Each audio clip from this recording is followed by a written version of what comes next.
special thank you to our sponsor, ITegrity. ITegrity isn't just a small business. It's a powerhouse ally, ready to tackle your agency's toughest tech challenges head-on. Specializing in low-code, no-code solutions, advanced analytics, and project management, ITegrity is your go-to partner for both federal and commercial projects. But what sets ITegrity apart? As a Salesforce Summit-level partner, the company brings unparalleled expertise across the entire Salesforce ecosystem. From MuleSoft and Einstein and Tableau, the expert teams at ITegrity don't just build solutions, they engineer them, crafting robust data pipelines and creating stunning visualizations that drive real results. At ITegrity, success isn't just a goal, it's a promise. The team is dedicated to delivering measurable benefits that transform your operations. Ready to partner with ITegrity? Contact the team at info@igenx.com, spelled info@eigenx.com. So first of all, I was born in India. I came to the United States when I was 2 years old. My parents came here with a dream really to just have a better future for their children and literally $100 in their pockets. Welcome to GovCom Unfiltered, where your journey through the labyrinth of federal contracting begins. I'm Alexa Choi, your guide and host on this epic adventure. Here, we dive deep into the heart of government contracting, shedding light on the heroic tales of those who navigate its complex terrain. Our mission? To bring you closer to the action, revealing the critical steps, triumphant victories, and occasional pitfalls that our intrepid adventurers face. Your journey into the world of government contracting starts now, and we could not be happier to have you with us. Let's embark on this adventure together. Today we are talking to President, CEO, Founder, and Chief Bottle Washer at all of the things, Tarandeep Bawa of ITegrity, and we are so excited to have this conversation today. I'm going to have him introduce himself. Thanks for having me here, Alexa. I really appreciate it. Tarandeep Bawa, President and CEO here at ITegrity. ITegrity is about a 15-year-old company focused on data analytics, cybersecurity, and application development and engineering as well, with customer base including NOAA, GSA, Interior, Army, HHS, and USDA. And we're at 8A for about another 4 years, and got a lot of great things to tell you about us and where our journey is going to lead us next. And I'm just happy to be here. Perfect. Thanks. I am excited. Yeah, you're one of the folks that I see often at a lot of different industry events, and I have for a long time. And the team has been on my radar, so I'm excited for this conversation. Let's dive in. Question number one. Tell us your story. I feel like every small business has an origin story, a reason why they started their company. So tell us a little bit about what got you started. How did you get the impetus to really risk it all and start your own business? Sure, and I'll back up a little bit even before that. So first of all, I was born in India. I came to the United States when I was 2 years old. My parents came here with a dream really to just have a better future for their children and literally $100 in their pockets. I lived in an underserved community in Silver Spring, Langley Park, Maryland area for several years until my parents were able to, finally get into that new way of life. We then end up eventually landing in only Maryland, and I'm still a Marylander that many years later. So, I went to elementary, middle, and high school in Maryland, eventually going on to University of Maryland for undergrad and Johns Hopkins for my master's. So once I entered the workforce, I began my career as a systems engineer for SAIC, then moved on to doing very similar work at Motorola. And after that was what eventually landed me in the GovCon space. And believe it or not, it's almost 25 years now that I've been GovCon. So those of you at home doing the quick math, that obviously means I started when I was 2 years old. Exactly right. That's right. As a program manager, eventually took on some business development responsibilities for the firm that I was working with. And unfortunately, I was forced out of the position of PM that I was in due to what I'm going to call discrimination. I had exceeded all requirements on the contract for that entire tenure that I was there, almost 9 years, even earning an award for my performance and the team's performance for the agency when that situation occurred. However, that is the situation why ITegrity was born. A program office at that same agency came to find out that I became available and jumped on the opportunity to bring me on as a consultant, which of course was under ITegrity. And because, starting with something that I always wanted to do, I took them up on it. I supported that client for about 8 years and grew organically from, let's say, around 15, 20 employees. And after the 8 years, I had a really hard decision to make. Was I going to have this lifestyle business, or was this something I truly wanted to grow? Clearly, I chose the latter. Fast forward 5 to 6 years, it's been an incredible ride. ITegrity has grown about tenfold. We're ISO certified, 9001, 20,000. We're CMMI level 3 for development services. We have a top secret facility clearance. And this is probably one of the most compelling things. We went from being 100% sub to 90% prime with all that growth. And our capabilities, as I mentioned earlier, are really around data analytics, cybersecurity, application development, as well as engineering. We've been really fortunate to get quite a bit of recognition over the last couple of years that I'm really humbled by. The SBA in 2022 awarded us the 2022 Mid-Atlantic Prime Contractor of the Year for the entire region, which includes DC, Maryland, Virginia, Delaware, and Pennsylvania, and West Virginia. We've made the Washington Technology Fast 50. We've made the US Hack Fast 50/100 list now for 3 years in a row. The Inc. 5000, 4 years in a row. We were the 2023 NOAA 8A Small Business of the Year. A few years ago, Montgomery County awarded us with the Corporate Volunteer Award, which is given to companies that go above and beyond to engage employees in the community service activities. And I was awarded the SBA 2022 Small Business Person of the Year for the entire state of Maryland. Wow. And lastly is I was awarded the 2023 Small Business Person of the Year by the Montgomery County Chamber of Commerce as well. So it's been just an incredible ride and just a great journey. Well, I would say whatever got you here, I mean, we have to be grateful that it happened, because without it, you wouldn't have been on this super exciting rocket ship journey that you're on. So one of the things I love about your past performance is you're really spread out across health, FedCiv, and DoD. You started maybe in NOAA or somewhere in FedCiv. It's hard to break into the other two. Or if you started in health, then you're seen as like this healthcare company. Or if you started in DoD, it's like, oh, you're a DoD contractor. So it's rare to find a company that has all three and you're executing correctly. And you're growing in all three. So I think that is a really nice differentiator for your company, Tarandeep, actually. We've been really fortunate to be able to support all these various agencies and their mission. So, I'm really grateful for that. Absolutely. So speaking of these three different platforms, just like the G2X platform has all three of those. What has been your favorite contract and mission so far, and why? Whether it's assisting NOAA with the mission of understanding the natural world and protecting resources, or supporting GSA with improving their effectiveness or efficiency of the federal government. I mean, honestly, we're honored to be able to support all these agencies, and there's no one favorite one. All of them are my favorite. So when we talk about mission, what I'd like to maybe talk a little bit more about is maybe my passion or my mission, which is what I like to do a lot with ITegrity, which is that mission to really give back to the community. For us, it's not about checking off boxes or fulfilling obligations. It's really about genuinely making a difference in people's lives. And at our core, ITegrity is really all about getting involved and doing our part to help those who need it most. So we do a lot throughout the year. We organize these cool, engaging employee events where we all roll up our sleeves. We get involved in some great causes. And it's not only rewarding, but it's really a great way to bond as a team. Whether we're volunteering at local shelters or hosting fundraisers, there's this awesome vibe of I'm going to call unity and purpose that really brings us closer together. And it's not just about charity. Again, it's about building a culture of caring and responsibility within our company. It's about showing up, just pitching in and making a positive impact on the world around us. Giving back is just something we do occasionally. It's really part of who we are as a team, and I would say the fabric of our company. Do you have some of those benefits built into the company where people can take volunteer days off? Because I know it's hard when you have contracted employees and some are T&M, some are, firm fixed. Like, how do you balance?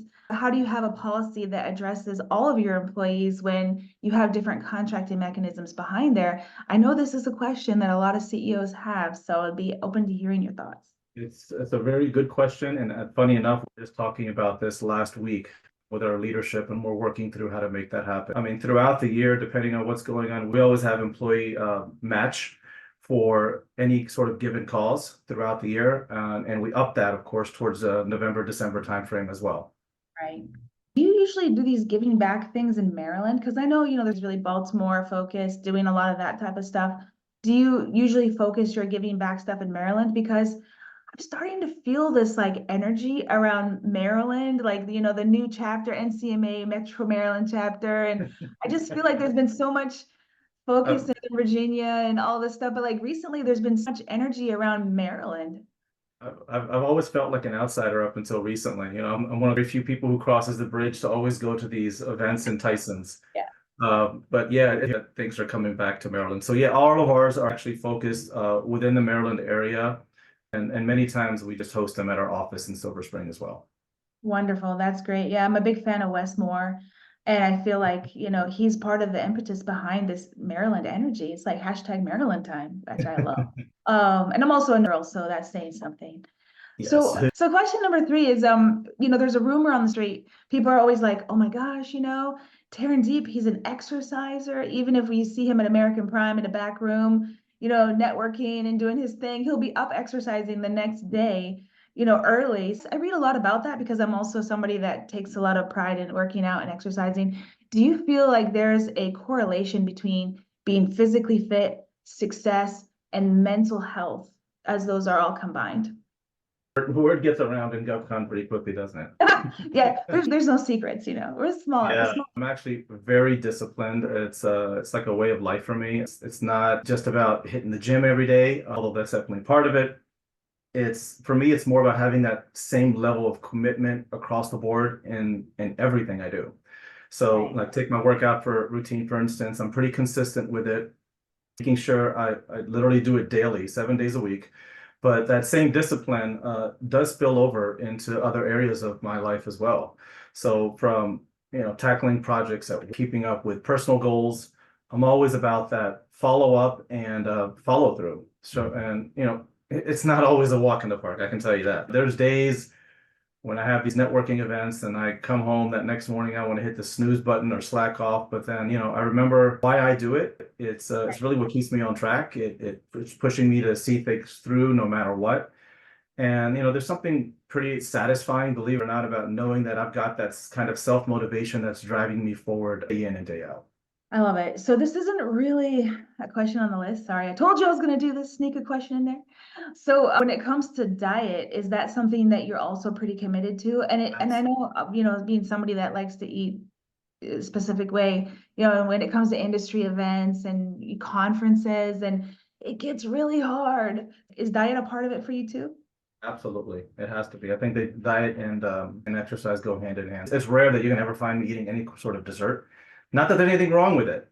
I just don't do it. I got to stay disciplined on my diet as well. Well, let me not get caught on a beach next to you, Tarandeep, because I know you're going to let me know. I'm going to be like the gal that had some tacos at lunch. Federal proposals, your voice, less time, exceptional results. Voltron gives you the power of custom language models to reduce proposal development costs by 54% and start to finish submission time by 63%. Voltron is the only AI platform that synthesizes the valuable business development and capture information you obtain to write high-quality, compliant proposal content specific to your company and each solicitation. Stop throwing it over the fence. Schedule a demo today at vultron.ai.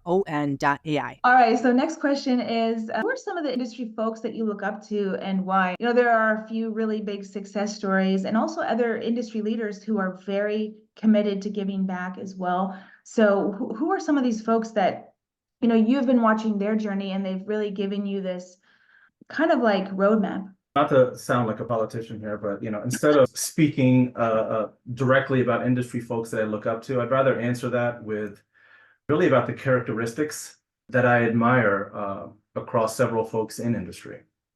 I think that's important for me to convey. Trust, for instance, is huge in my book. It forms the foundation of so many great collaborations and partnership. Then there's integrity, which is all about doing the right thing, even when nobody's watching. And really, that is the backbone of how we operate. Humility, is another trait that I really value. You know, Right. it's not always the loudest voices in the room that have the most impact. It's sometimes the ones who quietly go about their business, learning and growing along the way. Being bold, I think, is important. It's about taking risks and pushing boundaries, even when it's scary, because that's where a lot of exciting stuff happens. And you know, I can't talk about folks who without saying that I admire folks who are innovative. You know, Right. that's like this industry. You know, it's about thinking outside the box and coming up with new creative ideas that nobody's thought of before. You know, another trait that I admire is those who are philanthropic, you know, giving back to the community. It's something that I think the industry should prioritize. You know, it's about using your platform and your resources to make a positive impact on the world around you. Right. So yeah, people who inspire me in the industry, it's not one person or one specific thing that they do. It's about all of these amazing qualities. In my mind, they're amazing qualities coming together that I admire and aspire for. So, being bold and being humble are two things that are hard to balance. So I'm going to assume that the Ferrari that has the license plate P1100, probably not your car. Every time I go to American Prime, I have a chuckle to myself about the cars in the parking lot. Being humble in hubris are very rare and really hard to maintain. As you gain success, a lot of different other things, it's hard to keep that. And being bold and being hubris, those two things are hard to contain together. So how would you go about trying to align those two? Well, I'm in a very different situation now than I was, let's say, you know, when I came to the country. It's about remembering your roots, and you know, you have family and friends who help keep you grounded, and surround yourself with good people, and that's what's going to happen. It's a challenge, right? You get to a point where you're going to be successful and bold and take risks and do well financially, but you got to remember where you came from. Your roots are everything. I think that's such a good answer. Got to remember where you came from. Absolutely. All right. Next question. What's next for iTegrity? Well, we're gearing up for some serious growth soon. We're in the process of making several investments that are going to get us there. So, you know, we're still 8A. As being part of the A program, we know it's not going to last forever. So we're getting ready for that next jump. It's a big move. You know, we're putting together a strategic and solid plan, more resources, top-notch leaders, investments in tech. We're fine-tuning our strategies. We're laying out a detailed execution plan. You know, the strategy part of business and business plan is the easiest part. It's really a matter of having the right resources on board to help execute on those. So I'm looking forward to the next couple of years. I think we're going to make it. Yeah, I think going from a small business to mid-market is really a challenging quagmire that, if you don't plan it out and have a specific strategy in mind, it's going to present a lot of problems. And one of those is really the doer seller model versus the growth team, outside growth team. And, you kind of mentioned it before, how you were a PM, but you also had BD responsibilities, and so this has become such a talk track for me because I've lived the world of, all the things and seeing things work and seeing things specifically not work. And one of the things that I always say is it's okay to not have a strategy, but it's not okay to not have a strategy and not know that you don't have a strategy. So I'm happy to hear that, you're making those moves, you're putting the things in place, you're gathering your good people around you, and then you're going to execute. So that's awesome. Perfect. All right. Next question. If you could be known for one thing, what would it be? All right. So, you know, one thing that's a big deal for me is really helping somebody out whenever they need it. So, you know, right now I'm playing the informal mentor for around 6 companies. It's my small way of just giving back and hopefully making a big difference in their success. So, see, when I was hustling and, you know, trying to grow my business, as I still am, in those tough years, you know, there weren't enough folks I knew around, not that they weren't around, I mean, that I just didn't know that I could bounce ideas off or, you know, give me a pep talk when things got tough. Right. They always get tough. Right. So I made myself a promise that I would never leave someone hanging. And like that, and if they ever came to me for help, I want to be that person that I wished I had back in the day. Right. And, you know, that's why I mentor these up and coming entrepreneurs. You know, every chat we have, every bit of advice to share, it's really all about building each other up and making sure nobody feels like they're going at this alone. Because, when we support each other, we all win. And, my journey these days isn't just all about me anymore and the wins, although that's very important, but it's really about being part of this amazing community where we've got each other's backs. And if we can help someone else avoid some of the struggles that I faced, then it's a win. Yeah, for sure. And I think that comes out a lot in the way that the company is perceived even. And that happens in small businesses, right? Where the owners kind of set the tone and the culture, and then people talk about the company, and these kind of things are repeated, right? So I think that, that culture of giving back, just like you had kind of mentioned early on, is like giving back in all of the ways, even from a mentoring perspective, is something that I think your reputation is growing for, which is really awesome. And I can't wait to do this again in like 3 years and see kind of like where you are, because this is a moment in time where you're going to accelerate and grow so fast. So I'm looking forward to the next conversation with you about that. Well, that'd be great.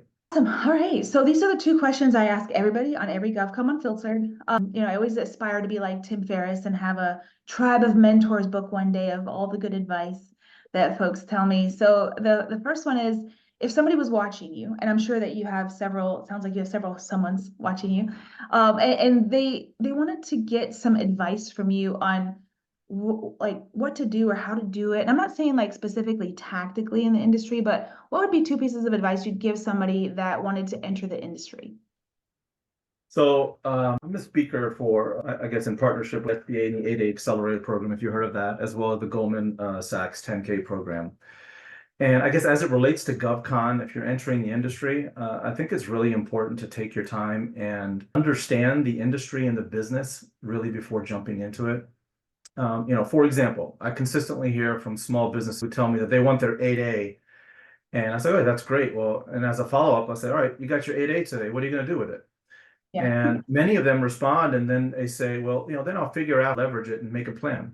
I said, no, that's not what you're supposed to do. Yeah. And what you're doing is you're wasting that valuable time. Right. And the same really applies to any other business. Learn what you can about any business before jumping into it. When you're looking to own business, you're risking it all. It's not an easy journey, and you're never going to know it all, but have that foundational knowledge. At least have a plan. It's easier for me to say this, but stay disciplined, execute on it. Right. I think that's important. So understand what you're getting yourself into, because these golden years for the 8A program, you got 9 years in that program. Don't get it and then figure it out. Try to hit the ground. That's critical. I know, I love that. And I always tell everybody GovCon is like a boyfriend you can't cheat on. They're like, well, maybe I'll start a business and be doing it on the side as well as I'm, be doing this over here. And I'm like, no. If you're going to do this business, you need to do this business. It is that serious. It is. I would say, Alexa, the second piece of advice, if I can, is really just to ensure that you have a support system around you that holds you accountable for your actions and goals. The support system can include a mentor, a spouse, family, friends, or any trusted individuals who are really invested in your success. Because having someone to hold you accountable not only provides external motivation, but it's going to offer guidance, feedback, encouragement along the way. They'll serve as a source of accountability, helping you stay focused and committed to your objectives. And that's done through regular check-ins, discussions, shared experiences that can help you navigate challenges, celebrate victories. That's important as well, and ultimately achieve those aspirations. So having accountability partners strengthens your resolve, fosters personal growth, and enhances your overall effectiveness in reaching your desired outcomes. Getting the people around you that you can trust and actually care what they have to say, right? I mean, everybody loves to give advice and nobody likes being told what to do. So that's a fun paradox, right? How do you find the people that you would take that advice from is part of the battle. A last question, Tarandeep, and this has been a super great conversation. I just can't wait to put this out there on Main Street and have people hear more about the great things that you and your company are doing. I would love to ask you one more question, and that is, what do you think your personal superpower is? And maybe it's discipline. I mean, and that's what I was hearing the whole time, but maybe you can tell me. And how did you know when you found it? Not sure if I really have one. I've been never one to toot my own horn, but if there's one thing that people have consistently told me outside of my discipline is that I've got some pretty stellar people skills. And it's funny because I never really thought of myself that way. But time and time again, friends, colleagues, folks in GovCon have mentioned to me how I have this innate ability to connect with people on a whole nother level. So, again, it's like I've got this superpower for really getting to know someone beyond just the surface stuff. Genuinely being able to dive deeply into conversations, forming connections that are genuine and meaningful, whether it's sharing stories or swapping moments where you can really feel the connection and click. And still, in a world where it's easy to feel disconnected, I think I like the fact that I'm able to help bring folks closer together. Yeah, I don't know why you started out saying you don't think you have a superpower. That is absolutely not only a superpower, but a needed superpower in this day and age where, there's AI and all technology and people spend so much time looking at screens, really connecting with the human. A lot of times it happens best person to person, like in person, right? I think comes down to being a good listener and so many other skills behind the scenes. Like that might be the outcome, but what are the things that make that your superpower are probably a lot of the things that make you a good businessman and a good boss and a good mentor, all of the parts and pieces that make you a tremendous human in general. So thank you for being with us today. Thank you for taking the time. And everybody listening, tune into our next episode of GovCom Unfiltered. But for today, Tarandeep, we really appreciate the time. My pleasure. Thank you for having me. As we draw the curtain on today's chapter of GovCom Unfiltered, I want to thank you for joining us on this remarkable journey through the intricate world of federal contracting. I'm Alexa Choi, and it's been an honor to navigate these stories of courage, innovation, and resilience with you. Until we meet again, keep pushing boundaries, exploring new horizons, and making your mark in the government contracting universe. Farewell for now, but not forever. Stay tuned for more adventures that await in the next episode of GovCom Unfiltered. Safe travels on your path to greatness, and remember, we are all on this journey together.